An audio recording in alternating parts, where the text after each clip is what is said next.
A very pleasant good morning, dear readers. Welcome back to my channel, English Mentor. Today we are going to analyze the editorial of 14th of September.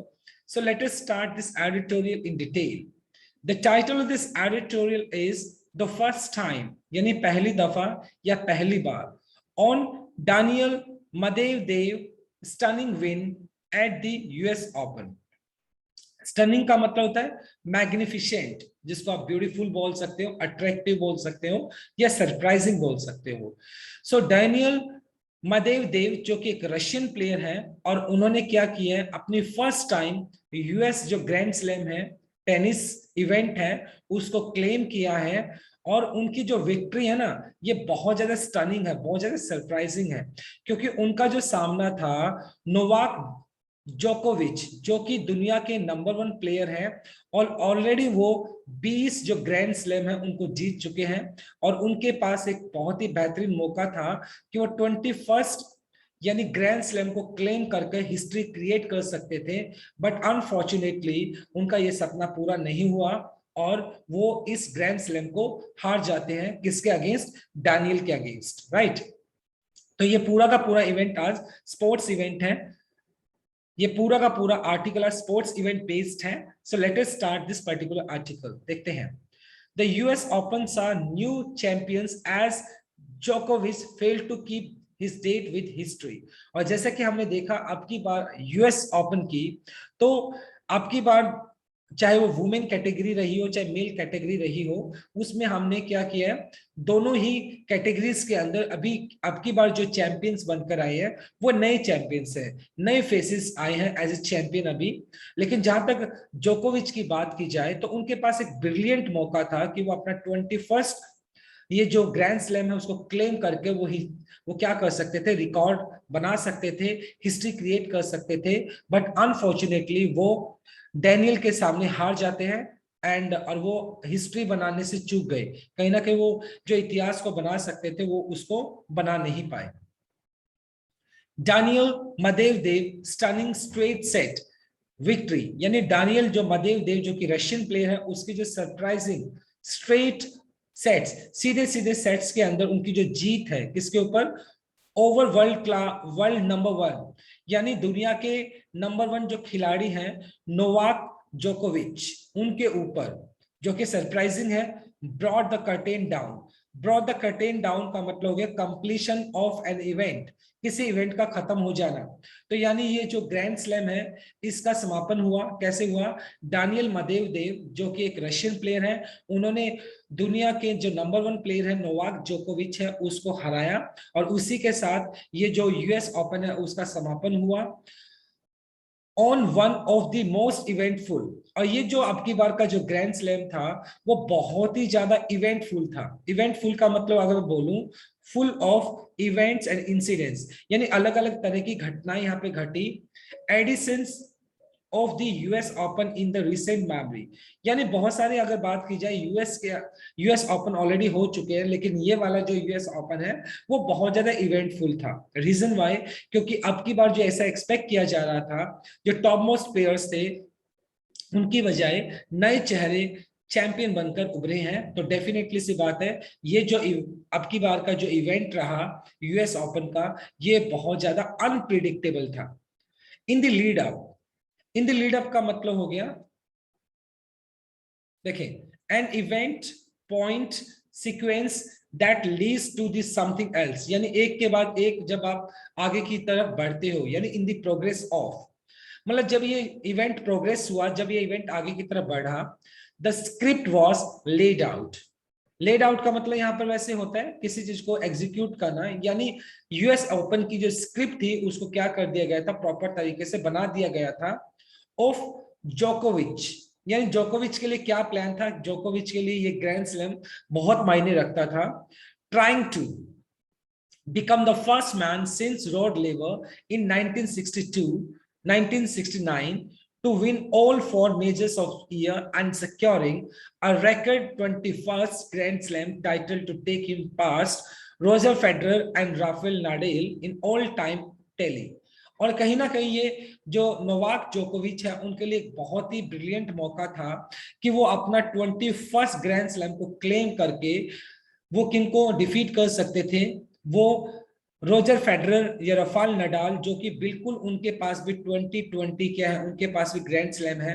और अगर ये जो जोकोविच हैं वो अगर 21st grand slam को claim कर लेते तो डेफिनेटली सी बात है वो उनको सरपास कर जाते, वो उनको उनसे आगे निकल जाते और वो हिस्ट्री क्रिएट कर देते। और एट द सेम टाइम जोकोविच के पास एक मौका था कि वो एक एज फर्स्ट मैन, यानी वो ऐसे पहले आदमी बन सकते थे 1969 के बाद, क्योंकि रॉड लेवर जो कि एक टेनिस प्लेयर थे, उनके पास ये रिकॉर्ड था कि उन्होंने क्या था 4 मेजर्स ऑफ ईयर, एक साल के अंदर 4 जो इवेंट हुए तो वो चारों इवेंट्स को उन्होंने जीता था, उनके पास ये रिकॉर्ड है।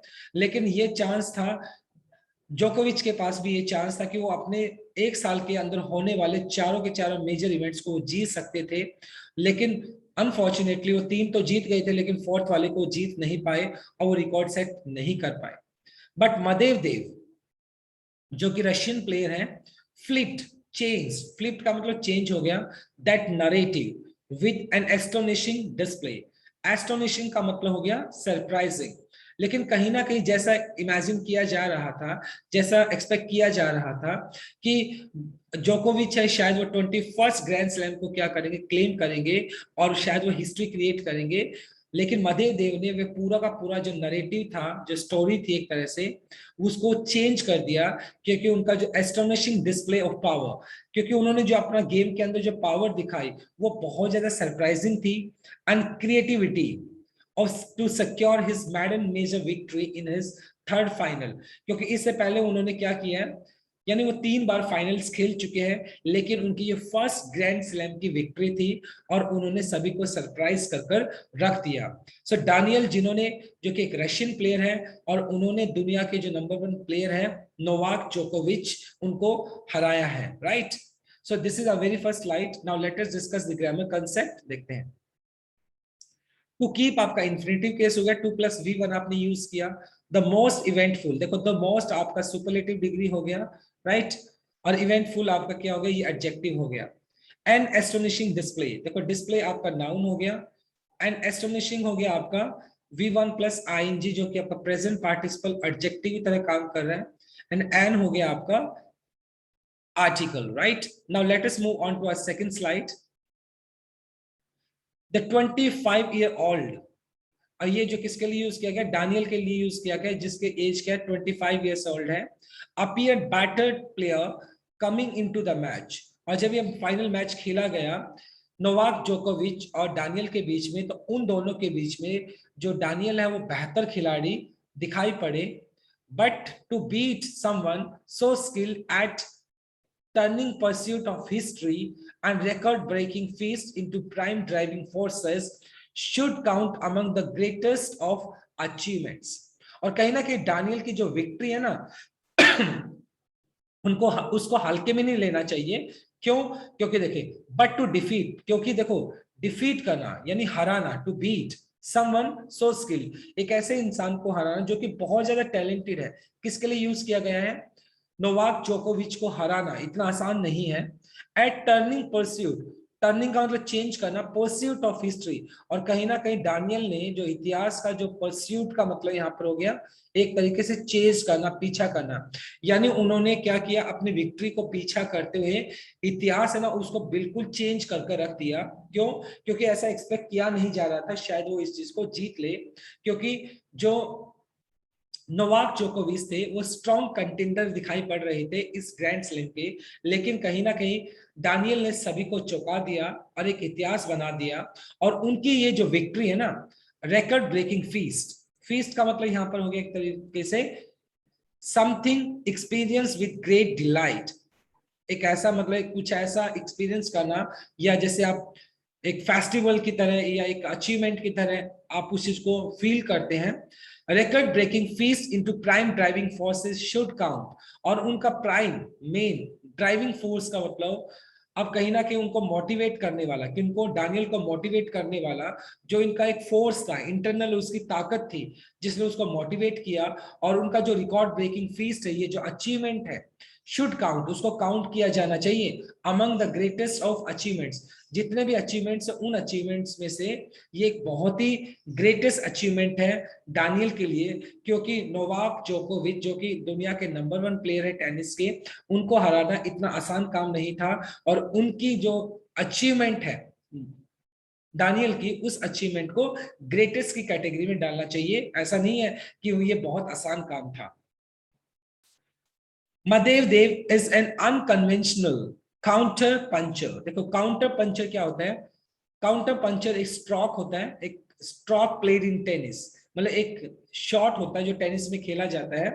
तो अनकन्वेंशनल का मतलब हो गया अनऑर्थोडॉक्स, अनऑर्थोडॉक्स का मतलब हो गया अपरंपरागत, राइट। तो महादेव देव जो कि एक काउंटर पंचर है, यानी वो इस स्ट्रोक को ज्यादा खेलते हैं। In that he has blistering serve.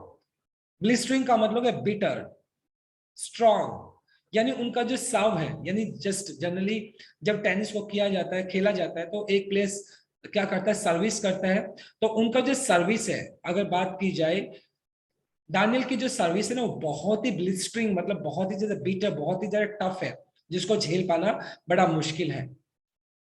On Sunday, Sunday के दिन अगर बात की जाए, the Russian ensure that one of the greatest returns of the modern era could not lay as much as racket on many serves। अगर बात की जाए, मतलब ये जो विक्ट्री है, मतलब ये जो विक्ट्री है डानियल की नोवाक जोकोविच के ऊपर, तो कहीं ना कहीं ये क्या है, one of the greatest returns of the modern era, यानी अभी फिलहाल एक आधुनिक युग की अभी शुरुआत हुई है। could not lay as much as racket on many serves।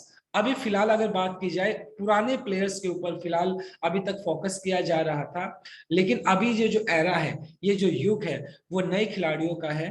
Definitely सी बात है, अभी टेनिस का एक नया युग स्टार्ट हो गया है और इस चीज को इग्नोर नहीं किया जा सकता है। एंड रिमार्केबली, रिमार्केबली मतलब surprisingly, left the master of lateral baseline moment doubting his on patented game. Patented का मतलब हो गया रजिस्टर्ड। और कहीं ना कहीं जब नोवाक जोकोविच और डानियल के बीच में ये कंपटीशन हो रहा था, तो उस टाइम डेफिनेटली सी बात है, लेफ्ट द मास्टर, मास्टर किसके लिए यूज किया गया है, मास्टर जोकोविच के लिए यूज किया गया है, जो कि generally base line moment, base line moment मतलब यहाँ पर हो गया कहीं ना कहीं जो एक जो लाइनिंग्स होती है, टेनिस का जो कोर्ट होता है उसकी जो लाइनिंग्स होती है, वहां पर जाके खेलना। हालांकि वो बहुत अच्छे खिलाड़ी हैं जोकोविच, वो भी बेस लाइन पे खेलते हैं, लेकिन उनका जो खुद का खेल है ना, doubting his on patented game, generally वो बेस लाइन पे खेल लेते हैं। और पेटेंटेड का रजिस्टर्ड गेम, मतलब जनरली वो उनका एक स्ट्रॉन्ग एरिया कह सकते हैं, जनरली वो उस एरिया में खेल लेते हैं। लेकिन जिस तरीके से डानियल ने उनको डिफीट किया, जिस तरीके से डानियल ने उनको चैलेंज किया, तो डेफिनेटली सी बात है, जो नोवाक जोकोविच है वो अपने ही खेल को लेकर क्या हो गए, डाउटफुल हो गए, क्योंकि वो उनको अच्छे तरीके से फेस नहीं कर पाए। The physical and emotional toll, toll का मतलब यहाँ पर आप एफर्ट्स कह सकते हो, कोस्ट कह सकते हो, of the past fortnight was evident, evident का मतलब clear, in the day, in the way जोकोविच वेप्ट टुवर्ड्स द एंड। और ये 15 दिन का ये जो ग्रैंड स्लैम चला, इसके अंदर जो उनका जो फिजिकल इमोशनल, जोकोविच का जो फिजिकल और इमोशनल जो टॉल रहा, एफर्ट्स रहे और द पास्ट फोर्टनाइट, पिछले 15 दिनों से, वो साफ साफ इस बात को दिखाता है, Djoko was wept towards the end. और जोकोविच है ना, लास्ट में जाकर हार जाते हैं, तो डेफिनेटली इस बात है, वो रोने लग जाते हैं, इमोशनल हो जाते हैं, क्योंकि उनके पास एक बेहतरीन मौका था कि वो अपना 21st ग्रैंड स्लैम को क्लेम कर सकते थे। एंड डेफिनेटली सी बात है कि वो एक हिस्ट्री क्रिएट कर सकते थे। एंड जोकोविच wept towards the and with the only solace, solace का मतलब कंसोलेशन, सांत्वना, टू बी हेड, और उनके लिए सिर्फ सांत्वना ही रखी जा सकती है, फ्रॉम द नटोरियसली, नटोरियसली मतलब सैलियंटली, मुख्य तौर से, फिकल, फिकल का मतलब unstable. New York crowd finally warming up to him. अब फाइनली अगर बात की जाए जोकोविच का इस तरीके से इमोशनल होना, क्योंकि वो फाइनल्स को हार जाते हैं, तो डेफिनेटली सी बात है उनका जो इस तरीके से हारना, उनका इस तरीके से इमोशनल होना, तो वहां पर सिर्फ सॉलेस, उनको कंसोलेशन दिया जा सकता है, उनको सांत्वना दी जा सकती है। और बाद में जो न्यूयॉर्क की जो क्राउड है, जो लोग थे, ऑडियंस थे, जो स्पेक्टेटर थे, उन्होंने बाद में उनको क्या किया, वार्मिंग अप। वार्म अप का मतलब कहने का ना एक नॉर्मल स्टेट ऑफ माइंड के अंदर लेकर आना। बाद में उन्होंने क्या किया, मतलब जो वहां के स्पेक्टेटर्स थे, जब जो जोकोविच वहां पे इमोशनल हुए, तो क्राउड ने, वहां के जो स्पेक्टेटर्स थे, उन्होंने उनको क्या किया, नॉर्मलाइज किया, नॉर्मल किया, उनको एक तरीके से क्या किया, उनको वार्म अप किया। वार्म अप का मतलब to bring into the normal state of mind, बिल्कुल नॉर्मल स्टेट ऑफ माइंड के अंदर लेकर आना। उनका जो इमोशनल जो एक एक डिफीट था, इमोशनल तरीके से वो हार गए थे, उनको एक तरीके से उनको वार्म अप किया, उनको सांत्वना दी। Right, so this is our second slide. Now let us discuss the grammar concept. देखिए, द बेटर। अब जनरली क्या होता है, जो कंपैरेटिव डिग्री जो होती है वो अपने साथ टू लेकर नहीं चलता, कंपैरेटिव डिग्री अपने साथ आर्टिकल द लेकर नहीं चलता है।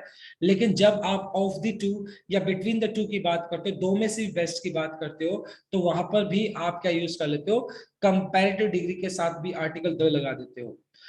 एट आपका प्रेपोजिशन हो गया, प्रेपोजिशन के बाद आपने टर्निंग यूज किया जो कि V1 plus ING, gerund use किया है। द ग्रेटेस्ट, ये सुपरलेटिव डिग्री हो गया। और अचीवमेंट्स, यानी बहुत सारी अचीवमेंट्स में से एक अचीवमेंट की बात की जा रही है, तो यहाँ पर ऑफ के बाद आपने प्लूरल यूज कर लिया। To be had, to be had, देखो टू बी आपका इन्फिनिटिव केस हो गया, और बी हैड यहाँ पर आपने पैसिव स्ट्रक्चर को यूज कर लिया। Right, now let us move on to our third slide. Things might have seemed straightforward, मतलब जो चीजें थी ना वो साफ साफ दिखाई पड़ रही थी, किसके लिए, ये जो चीजें हैं स्ट्रेट फॉरवर्ड, अपेरेंट, क्लियर, ये सारी की सारी जो चीजें थी नोवाक जोकोविच के लिए साफ दिखाई पड़ रही थी। Nadal and Federer were absent, और ऑब्वियसली अगर बात की जाए जोकोविच के लिए, वो ऑलरेडी 20 ग्रैंड स्लैम को क्लेम कर चुके थे, और 21 अगर ग्रैंड स्लैम को वो क्लेम कर लेते तो वो दुनिया के ऐसे एक खिलाड़ी बन जाते जिन्होंने ये कारनामा किया है। तो चीजें साफ थी जोकोविच के लिए, क्योंकि नडाल और जो फेडरर थे वो अपनी मेडिकल इमरजेंसी की वजह से इस बार नहीं खेल रहे थे, वो इस टूर्नामेंट के अंदर एब्सेंट थे। And he had beaten a rising star for each of his last 3 measures. और अगर अगर बात की जाए, क्योंकि ये 4th मेजर इवेंट था उनका इस साल का, तो डेफिनेटली सी बात है वो ऑलरेडी जो राइजिंग स्टार्स थे वो उनको ऑलरेडी वो थी, मतलब क्या था, ये जो फिलहाल अगर बात की जाए डानियल है, वो ऑलरेडी डानियल को हरा चुके थे, इंक्लूडिंग, देखो, महादेव देव इन लॉपसाइडेड कंटेस्ट, लॉपसाइडेड का one sided contest in Australia. और इससे पहले जो ऑस्ट्रेलियन टेनिस हुआ था उसके अंदर महादेव देव वो उनको हरा चुके थे, ऑलरेडी हरा चुके थे। और तो बहुत टफ कंटेंडर माने जा रहे थे जोकोविच, कि डेफिनेटली सी बात है कि वो 21st ग्रैंड स्लैम को क्लेम करने वाले हैं। But to overcome 3 of them, क्योंकि इससे पहले उन्होंने तीनों प्लेयर्स को हराया है जोकोविच ने। ओके, इन दिस सक्सेशन, तीन मतलब जो 4 मेजर इवेंट्स के अंदर अगर बात की जाए जो साल के अंदर हुए, उनमें से 3 जो मेजर इवेंट्स है उनके जो कंटेंडर्स थे उनको सभी को मतलब इन्होंने ओवरकम किया, उनको हराया है। एंड हियर मैटिटो बेरेट्रिनी, ये नेम हो गया। एंड बिमल्डन फाइनलिस्ट, जो कि बिमल्डन फाइनलिस्ट थे, Alexander Zverev, and who beat जोकोविच en route to Tokyo Olympics. यानी वो अपने 3 जो मेजर्स अगर बात की जाए इवेंट्स के अंदर, वो उनको ऑलरेडी हरा चुके हैं। देखो, मैटो बैरेटिनी को हरा चुके हैं जो कि विंबलडन फाइनलिस्ट थे, अलेक्जेंडर जुरेव को हरा चुके हैं जिन्होंने के टोक्यो ओलंपिक्स के अंदर जोकोविच को हराया। एंड रूट का मतलब हो गया ऑन द वे, यानी रास्ते में ही हरा दिया उनको। एंड मदेव देव प्रूव टू बियॉन्ड हिम, और लेकिन और मदेव देव को भी उन्होंने हराया था। लेकिन फिलहाल अगर बात की जाए यूएस ओपन की, तो मदेव देव प्रूव बियॉन्ड हिम, वो उनकी कैपेसिटी से बाहर रहे, यानी अब वो उनको हरा सकते थे, लेकिन कहीं ना कहीं महादेव देव ने उनको यूएस फाइनल्स के अंदर उनको हरा दिया और उनका जो सपना था 21st ग्रैंड स्लैम को क्लेम करने का, वो अधूरा रह गया। This is the kind of challenge, ये एक तरह का जो चैलेंज है that also awaits Federer and Nadal more advanced in their careers than जोकोविच। और ये सिर्फ फिलहाल अगर बात की जाए, इस तरह का जो चैलेंज अभी जोकोविच ने सामना किया है, सेम इसी तरह का जो चैलेंज है वो फेडरर और नडाल, जो कि फिलहाल तो एब्सेंट है, लेकिन उनके लिए भी इंतजार कर रहा है, क्योंकि अभी एक नई एरा यानी एक न्यू एरा का स्टार्ट हो गया, एक नए युग का स्टार्ट हो गया, जहां पर जो नए प्लेयर्स हैं वो जो टॉप मोस्ट खिलाड़ी हैं टेनिस के, उनको हरा रहे हैं। तो इसी तरह का जो चैलेंज है फेडरर और नडाल को भी फेस करना पड़ेगा जब वो वापसी करेंगे। As they plot their return, क्योंकि फिलहाल क्या जाए, प्लॉट का मतलब यहां पर हो गया, प्लॉट का मतलब हो गया प्लान सीक्रेटली। देखिए, और फिलहाल अगर बात की जाए, नडाल और फेडरर जो कि अपने रिटर्न की क्या कर रहे हैं, अपनी वापसी की क्या कर रहे हैं, तैयारियां कर रहे हैं, amidst growing evidence that the next generation is ready to contend. Content का मतलब compete करना, राइट? compete करना यानी प्रतिस्पर्धा की अगर बात की जाए, तो इतना जो अभी ग्रोइंग एविडेंस मतलब ये जो साफ साफ सबूत दिखाई पड़ते हैं कि जो न्यू एरा के जो एथलीट्स हैं, न्यू एरा के जो प्लेयर्स हैं, टेनिस प्लेयर्स हैं, वो क्या है, वो तैयार है कंटेंट करने के लिए, वो तैयार है compete करने के लिए। तो कहीं ना कहीं अगर बात की जाए फेडरर और नडाल के लिए, उनके लिए भी एक बहुत बड़ा चैलेंज रहने वाला है, उनके लिए भी इतना आसान नहीं होगा इन यंग प्लेयर्स को हराना। एंड द वुमेन गेम, और जहां तक मतलब महिलाओं की अगर टेनिस की बात की जाए, मोर एमिएबल का मतलब होता है pleasing to the young and fledgling का मतलब होता है young and inexperienced, right? Still managed to surprise as 18-year-old British qualifier Emma Raducanu triumphed over an equally unheralded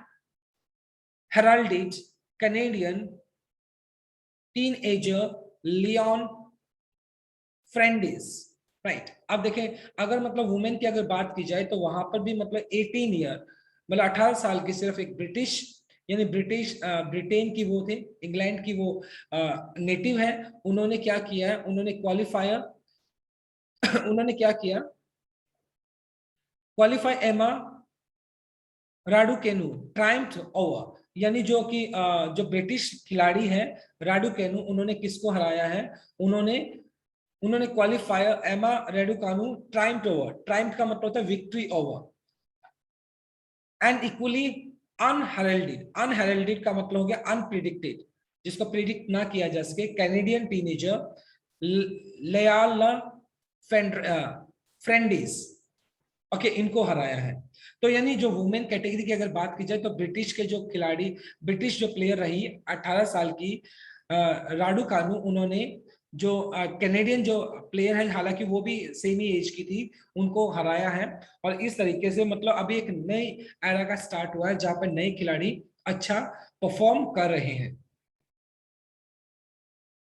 Now let us discuss the grammar concept. देखो, might have seemed, ऐसा दिखाई दिया होगा, जब आप ऐसा बोलते हैं ऐसा हुआ होगा, तो वहां पर may have या might have प्लस V3 आप यूज कर लेते हैं। एंड रूट का मतलब होता है on the way, and more amiable, ये आपका मोर आपने यूज कर लिया कंपैरिजन के लिए, कंपैरेटिव डिग्री के तरह यूज कर लिया। एमिएबल आपका नाउन हो, एमिएबल आपका एडजेक्टिव हो गया।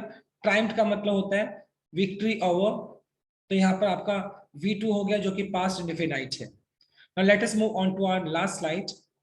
For Raducanu, ये जो राडुकानु मतलब उनकी अगर बात की जाए, whose only previous appearance at a slam was Wimbledon 21, मतलब उनका जो अगर बात की जाए राडुकानु, उनका जो प्रीवियस अपीयरेंस यानी वो पीछे उन्होंने कब, मतलब पीछे अगर बात की जाए तो at a slam was Wimbledon 2021, तो यानी वो बहुत ज्यादा एक्सपीरियंस नहीं है, वो भी सिर्फ 18 साल की एज के अंदर उन्होंने इस मुकाम को हासिल किया है।